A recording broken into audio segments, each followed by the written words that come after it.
കോയമ്പത്തൂരിലെ medical കോളേജിന്റെ mortuary പരിസരം. ആ രാത്രിയിൽ അവിടെ കനത്ത മഴയായിരുന്നു. മിന്നൽ വീഴുമ്പോൾ തണുത്ത മോർച്ചറി മുറി ഒരു നിമിഷം വെളിച്ചത്തിൽ തെളിഞ്ഞു. പിന്നെ വീണ്ടും ഇരുട്ടിലായി. ആ കെട്ടിടത്തിൽ കറണ്ട് വന്നും പോയുമിരുന്നു. ടേബിളിനരികിൽ ഡോക്ടർ സൗരവ് മേനോൻ, കോളേജിലെ പ്രധാന ഫോറൻസിക് സർജൻ ഇരിക്കുന്നു. കയ്യിൽ കത്തിച്ച സിഗരറ്റിന്റെ തെളിച്ചം. അയാളുടെ മുഖം സാധാരണ പോലെ ശാന്തമായിരുന്നു. കണ്ണുകളിൽ ജോലി ചെയ്തതിന്റെ ആയാസം പ്രകടമായിരുന്നു. സൗരവ് അനവധി മൃതദേഹങ്ങൾ ഈ ടേബിളിൽ കണ്ടിട്ടുണ്ട്. അയാളുടെ കൈകൾ ഒരുപാട് മരണരഹസ്യങ്ങൾ ലോകത്തിന്റെ മുന്നിൽ തുറന്നു കൊടുത്തിട്ടുണ്ട്. ഒരാഴ്ച മുമ്പായിരുന്നു സൗരവിന്റെ വിവാഹം. അതിനുശേഷമുള്ള ആദ്യ പോസ്റ്റ്മോർട്ടമാണ്. അതും തന്റെ ഭാര്യയുടെ പ്രായമുള്ള ഒരു യുവതിയുടെ ശരീരം. പക്ഷേ അന്നത്തെ ആ രാത്രി അയാളുടെ മുന്നിൽ കിടന്ന മൃതദേഹം അയാളോട് ഒരു രഹസ്യ പ്രണയത്തിന്റെ കഥ പറഞ്ഞു. സർ, ഈ യുവതിയുടേത് ആത്മഹത്യയാണ്. ഇന്ന് രാവിലെ ഇവിടെ അടുത്തൊരു ലോഡ്ജിൽ മുറിയെടുത്ത് തൂങ്ങിയതാണ്. ഈ നാട്ടിൽ ആരെയോ തെരഞ്ഞു വന്നതാണ്. അയാളെ കാണാൻ കഴിയാത്ത നിരാശയിൽ ചെയ്തതാകും. മനുഷ്യന്റെ മനസ്സല്ലേ. വയസ്സ് 28, മലയാളിയാണ്. ഗ്രീഷ്മ, മോർച്ചറി അസിസ്റ്റന്റ് പറഞ്ഞു. സൗരവിന്റെ കയ്യിലെ പേന പെട്ടെന്ന് നിശ്ചലമായി. അവൻ തല ഉയർത്തി ടേബിളിൽ നോക്കി. വിശ്വാസം പോരാഞ്ഞ് അടുത്തുപോയി നോക്കി. ഗ്രീഷ്മ, തന്റെ ഗ്രീഷ്മ. ടേബിളിലെ വെള്ള ഷീറ്റിനടിയിൽ ആ മുഖം. അയാൾ ഒരിക്കൽ ജീവന തുല്യം പ്രണയിച്ച ഗ്രീഷ്മയുടേത് തന്നെയായിരുന്നു. ഒരു കാലത്ത് തന്റെ എല്ലാമായിരുന്ന ഗ്രീഷ്മ അയാൾക്ക് അവളെ ചുംബനങ്ങൾ കൊണ്ട് പൊതിയണമെന്ന് തോന്നി. സൗരവിന്റെ മെഡിക്കൽ കോളേജ് കാലഘട്ടം.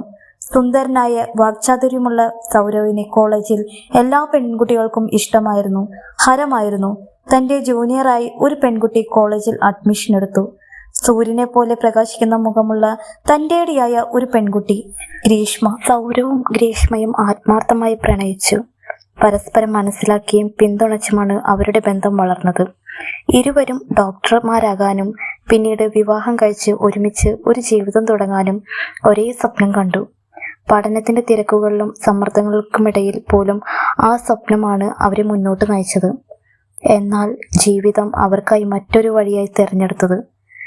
സൗരവിന്റെ വീട്ടുകാർ ഈ ബന്ധത്തിന് സമ്മതിച്ചില്ല. കുടുംബത്തിൽ എതിർപ്പിന് മുന്നിൽ അവരുടെ സ്നേഹം തോറ്റുപോയി. ഒരുമിച്ച് ജീവിക്കണമെന്ന ആഗ്രഹം ഹൃദയത്തിൽ തന്നെ ഒതുങ്ങി. വിവാഹം എന്ന സ്വപ്നം അവർക്ക് സാക്ഷാത്കരിക്കാനായില്ല. സ്നേഹം സത്യമായിരുന്നിട്ടും ചിലപ്പോൾ വിധിയും കുടുംബസമ്മതവും അതിനേക്കാൾ ശക്തമായിരുന്നു. സൗരവിന്റെയും ഗ്രീഷ്മയുടെയും കഥ അതിന്റെ ഒരു നിശബ്ദ സാക്ഷ്യമായി മാറി. ഇന്ന് അവൾ കിടക്കുന്നത് ഒരു ആശുപത്രിയുടെ തണുത്ത പോസ്റ്റ്മോർട്ടം മുറിയിലാണ്. ഒരിക്കൽ ജീവനവും സ്വപ്നങ്ങളും നിറഞ്ഞിരുന്ന ശരീരം ഇപ്പോൾ മൗനമായി, ഒരു ശവശരീരമായി മാറി. വാക്കുകളില്ലാത്ത ശാന്തതയിൽ അവൾ നഗ്നയായി വെറും വെള്ളത്തുണിയുടെ അടിയിൽ കിടക്കുന്നു. ഒരിക്കൽ സ്നേഹവും പ്രതീക്ഷയും കൊണ്ട് താളം കൊണ്ടിരുന്ന ഹൃദയം ഇപ്പോൾ നിശ്ചലമാണ്. ജീവിതത്തിൽ ആരോ ഒരാളുടെ ഭാര്യയായിരിക്കണമെന്ന്, ഒരു ഡോക്ടറായി മനുഷ്യരെ രക്ഷിക്കണമെന്ന് സ്വപ്നം കണ്ട അവൾ ഇന്ന് തിരിച്ചറിയപ്പെടുന്നത് ഒരു നമ്പറായിട്ടാണ്. ബന്ധങ്ങളും സ്വപ്നങ്ങളും ഓർമ്മകളും എല്ലാം അവിടെ ആ തണുത്ത ടേബിളിന്റെ ചുറ്റും ഇല്ലാതായി. സ്നേഹം നിറഞ്ഞ ഒരു ജീവിതം അർഹിച്ച അവൾക്ക് അവസാനം ലഭിച്ചത് ഈ നിശബ്ദത മാത്രമായിരുന്നു. 10 മിനിറ്റ് മതി ഡോക്ടർ സാറേ എന്ന് പറഞ്ഞ് അസിസ്റ്റന്റും സ്റ്റാഫും ചായ കുടിക്കാൻ പുറത്തേക്ക് പോയി. ആ 10 മിനിറ്റ് ഒരു ജീവിതം മുഴുവൻ മാറ്റിമറിക്കുന്ന സമയമായി മാറുമെന്ന് ആരും അറിഞ്ഞില്ല. ആകാശം അവളെയോർത്ത് പൊട്ടിക്കരയുന്നത് പോലെ തോന്നി. മഴത്തുള്ളികൾ മോർച്ചറിയുടെ പഴയ ജനാലകളിൽ ഇടിച്ചു വീണപ്പോൾ ഇടിമിന്നലുകൾ രാത്രിയെ വീണ്ടും വീണ്ടും കീറി മുറിച്ചു. ഇത് സാധാരണ മഴയല്ലെന്ന് സൗരവിന് തോന്നി. ഇത് ആരുടെയോ ഉള്ളിൽ അടക്കി വെച്ചിരുന്ന വേദന പുറത്ത് പുറപ്പെടുപ്പിക്കുന്ന പോലെയായിരുന്നു.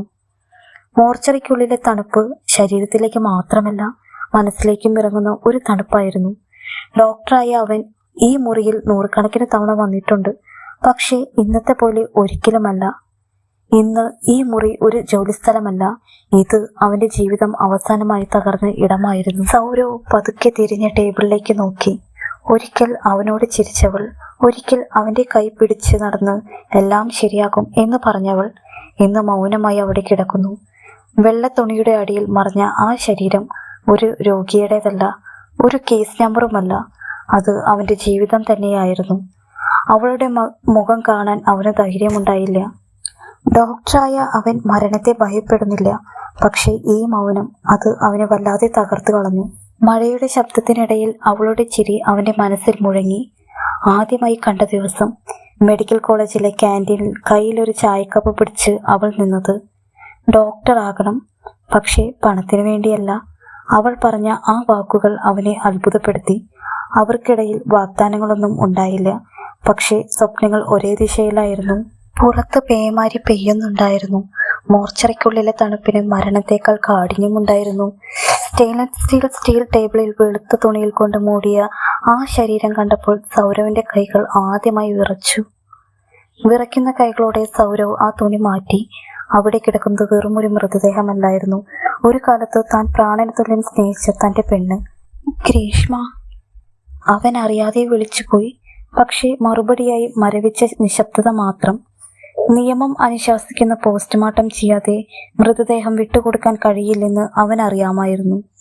ഒരു ഡോക്ടർ എന്ന നിലയിൽ തന്റെ അവസാനത്തെ കടമ അവൾക്ക് വേണ്ടി ചെയ്യേണ്ടി വരുന്നത് വിധിയുടെ ക്രൂരതയായിരുന്നു. അവൻ സർജിക്കൽ ബ്ലേഡ് കയ്യിലെടുത്തു. അവളുടെ മാറിടത്തിന് താഴെ ആദ്യത്തെ കീറലിനായി ബ്ലേഡ് വെച്ചപ്പോൾ അവന്റെ കണ്ണുകളിൽ നിന്ന് കണ്ണുനീർ ഒഴുകി. അവളുടെ തണുത്ത ചർമ്മത്തിൽ വീണു. ഈ കൈകൾ കൊണ്ടാണ് ഞാൻ നിന്നെ ചേർത്ത് പിടിച്ചിരുന്നത്. ഇന്ന് ഇതേ കൈകൾ കൊണ്ട് നിന്നെ. ഓരോ തവണ ബ്ലേഡ് ഇറങ്ങുമ്പോഴും സൗരവ് ഉള്ളിൽ അലറിക്കരയുന്നുണ്ടായിരുന്നു. അവളുടെ ഹൃദയം, തനിക്ക് വേണ്ടി മാത്രം തുടിച്ചിരുന്ന ആ ഹൃദയം ഇപ്പോൾ നിശ്ചലമാണ്. ഒരു ശാസ്ത്രജ്ഞനെ പോലെ അവയവങ്ങൾ പരിശോധിക്കുമ്പോഴും ഓരോ അവയവത്തിലും അവൾ തന്നോട് സംസാരിച്ച ഓർമ്മകൾ അയാളെ വേട്ടയാടിക്കൊണ്ടിരുന്നു. അവസാനം അവളുടെ തലയോട്ടി പരിശോധിക്കേണ്ട സമയമെത്തി. ഹാമർ കയ്യിലെടുത്തപ്പോൾ സൗരവിന്റെ നിയന്ത്രണം പൂർണ്ണമായി നഷ്ടപ്പെട്ടു. അവളുടെ സുന്ദരമായ മുഖം, ആ മുടിയിഴകൾ എല്ലാം തകർക്കേണ്ടി വരുന്നു. ഓരോ പ്രഹരവും ഏൽക്കുന്നത് സൗരവിന്റെ സ്വന്തം ആത്മാവിലായിരുന്നു. 15 മിനിറ്റ് തികഞ്ഞപ്പോൾ ആ പവിത്രമായ ശരീരം വെറും മാംസപിണ്ഡമായി മാറിയിരുന്നു. ഗ്രീഷ്മയുടെ ശൂന്യമായ കണ്ണുകളിലേക്ക് നോക്കി നിൽക്കാൻ അവനായില്ല. താൻ സ്നേഹിച്ചവളെ സ്വന്തം കൈകൾ കൊണ്ട് കീറിമുറിച്ച ആ നിമിഷം സൗരവ് എന്ന ഡോക്ടർ അവിടെ മരിച്ചു കഴിഞ്ഞിരുന്നു. അവൻ മുറിയിൽ നിന്നും പുറത്തേക്ക് വന്നില്ല. പകരം ടേബിളിലിരുന്ന അതേ സർജിക്കൽ ബ്ലേഡ് സ്വന്തം കഴുത്തിലേക്ക് അമർത്തി. അവളുടെ രക്തം പടർന്ന അതേ ടേബിളിലേക്ക് സൗരവും മറിഞ്ഞു വീണു.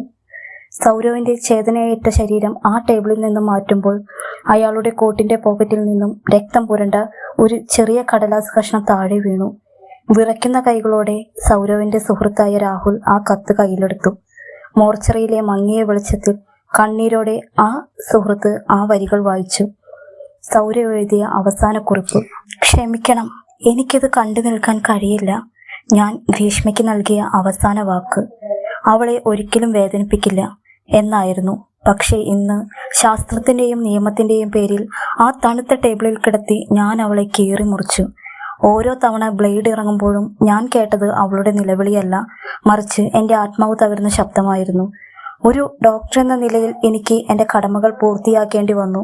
പക്ഷേ ഒരു മനുഷ്യൻ എന്ന നിലയിൽ അവളില്ലാത്ത ലോകത്ത് ശ്വസിക്കാൻ എനിക്ക് സാധിക്കുന്നില്ല. അവളെ തുന്നിച്ചേർത്ത് പൂർവ്വസ്ഥിതിയിലാക്കാൻ എനിക്ക് കഴിയില്ലെന്ന് അറിയാം. അതുകൊണ്ട് അവളോടൊപ്പം ഞാനും യാത്രയാകുന്നു. ഞങ്ങളുടെ പ്രണയത്തിന് ഈ മോർച്ചറി സാക്ഷിയാകട്ടെ. എന്നെ അവളുടെ അരികിൽ തന്നെ കിടത്തുക. മരണം ഞങ്ങളെ വേർപ്പെടുത്തുകയല്ല, മറിച്ച് ഒന്നിപ്പിക്കുകയാണ് ചെയ്യുന്നത്. വിട. സൗരവ് ആ കത്ത് വായിച്ചു തീർന്നപ്പോൾ അവിടെ ആരും സംസാരിച്ചില്ല.